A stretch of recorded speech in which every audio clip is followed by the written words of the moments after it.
Plus que l'état d'esprit, c'est bien la capacité du PSG à évoluer dans un contexte hostile et face à un adversaire agressif qui méritait toute notre attention lors de ce Nîmes PSG 2-4, de la 4e journée de Ligue 1.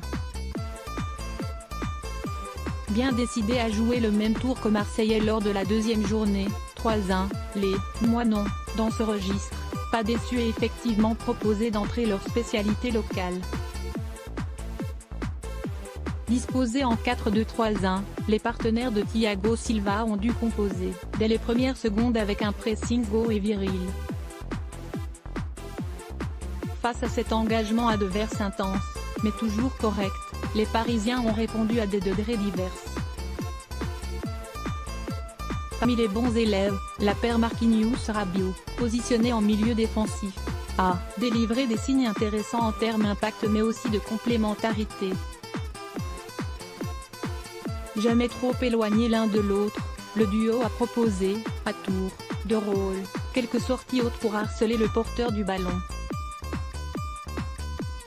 Sans surprise, le tandem Silva-Kimpembe a, lui aussi, relevé le défi même si le champion du monde a mis plus de temps à entrer dans le match. Son intervention pleine d'envie sur le 3e but parisien est venue rappeler que le natif de Beaumont déçoit rarement dans les matchs engagés.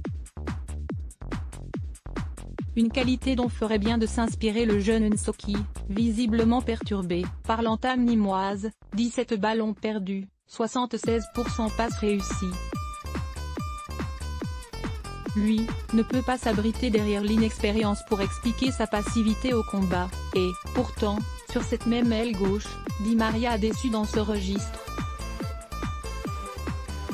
Une rechute après un début de saison plutôt intéressant dans l'investissement.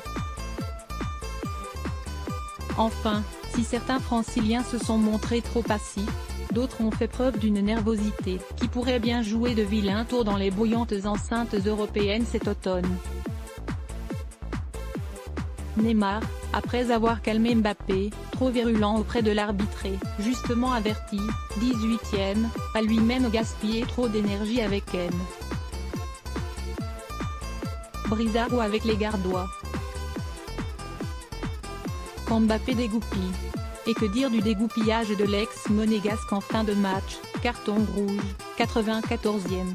Bien sûr, son très jeune âge, 19 ans, explique largement cette perte de sang-froid mais elle donne aussi un indice flagrant à ses futurs adversaires européens sur ce qui demeure son ultime point de travail et de progression. Autrement dit, jeune ou pas, une telle récidive de son étoile pourrait s'avérer terriblement coûteuse au PSG lors des grands rendez-vous de la saison.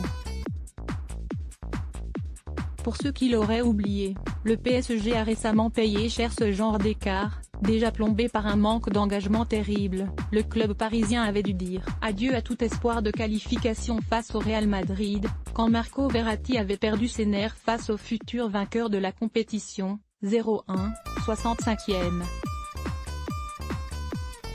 Voilà donc la grande leçon de cet après-midi nîmoise. Au-delà des schémas tactiques, Thomas Tuchel serait bien inspiré de s'attarder sur le mental de son équipe pour lui faire franchir le palier qui la sépare encore des grands de ce continent.